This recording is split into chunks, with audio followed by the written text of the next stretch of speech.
Tahukah kalian, karomah Syekh Jumadil Kubro yang mengatakan manusia sakti itu bukan yang kebal senjata, bukan yang bisa terbang. Tuanku, engkau bisa berjalan di atas air. Murid-muridnya berkata dengan kekaguman kepada Syekh Jumadil Kubro. Itu bukan apa-apa, sepotong kayu juga bisa. Syekh Jumadil Kubro menjawab pertanyaan muridnya. Murid, tetapi engkau juga bisa terbang ke angkasa. Syekh Jumadil Kubro, demikian juga burung-burung itu bisa.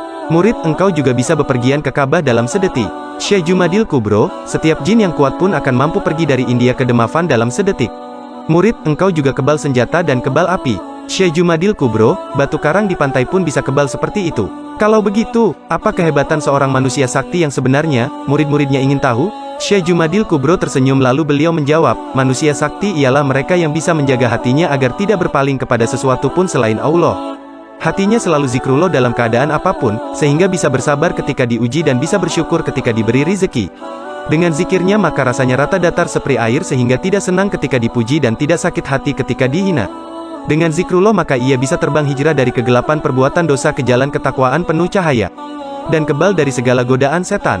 Maka istiqomah lebih hebat dari 1000 karomah. Di zaman Sayyid Jumadil Kubro beliau dijuluki Pandito Ratu, karena mempunyai ilmu rahasia kaisaf laduni yang langsung dari Allah, seperti Nabi Khidir alaihi salam. Yang mengetahui hal gaib dan ilmu-ilmu rahasia yang tidak diketahui oleh umum, Syekh Sayyid Jumadil Kubro merupakan tokoh kunci proses islamisasi di Pulau Tanah Jawa yang hidup sebelum Wali Songo.